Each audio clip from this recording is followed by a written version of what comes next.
You're now in the tutorial for recording interviews using an iPhone.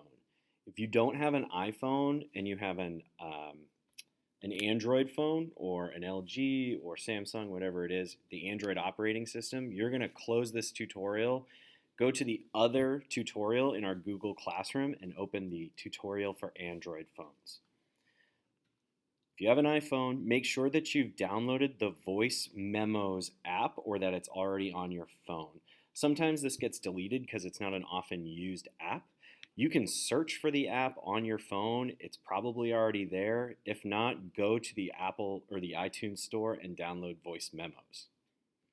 When you have the Voice Memos app installed in your phone, you're going to click it to open, and this is what you should see in your first screen. I already have some interviews already logged in there, having conversations with my classes.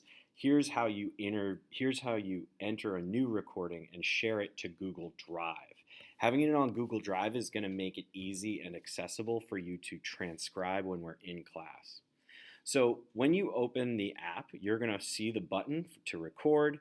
You just open the app at your interview, you press record, and you're going to see that the new recording is going to begin. You can make this recording screen larger by tapping this tab above the title New Recording.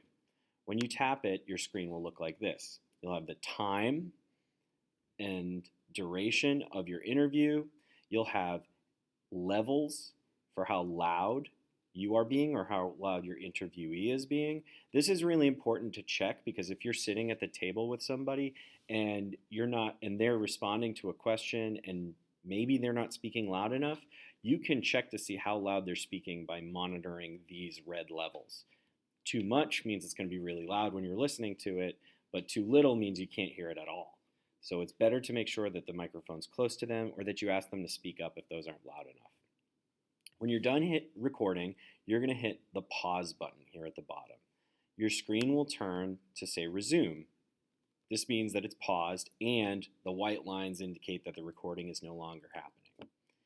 When you're finished recording, or if you need to resume your recording because maybe the person went to the bathroom or maybe you needed to get a glass of water, you're going to hit resume until you're done. But when you're finished, you're going to pause your recording and click done. Your screen is going to turn back to the main page and your newest recording will be at the top. Now you want to edit the name so that it's not easily lost.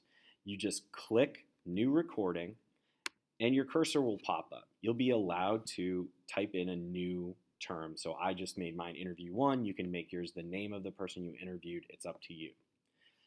Once you've added that title, you're going to upload it to Google Drive.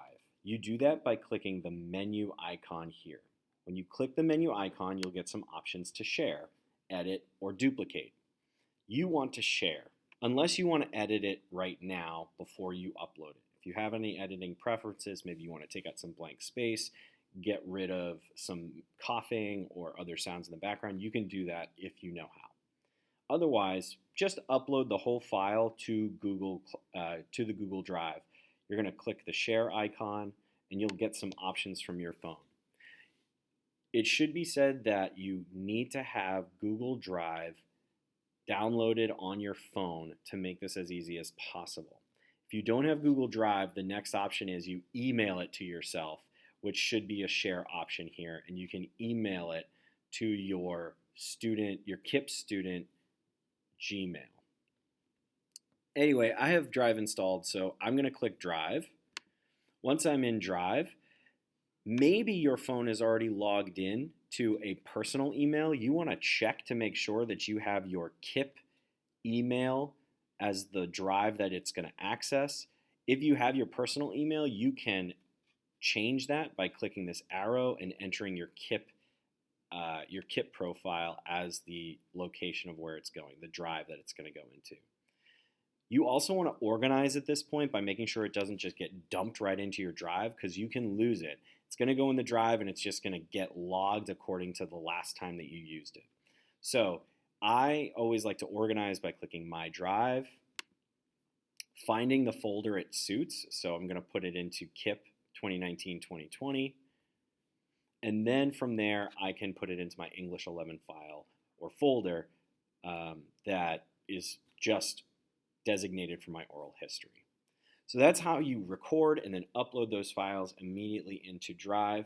That's what you're going to be doing when you conduct your interviews. Please let me know if you have any questions, and I'll see you guys in class.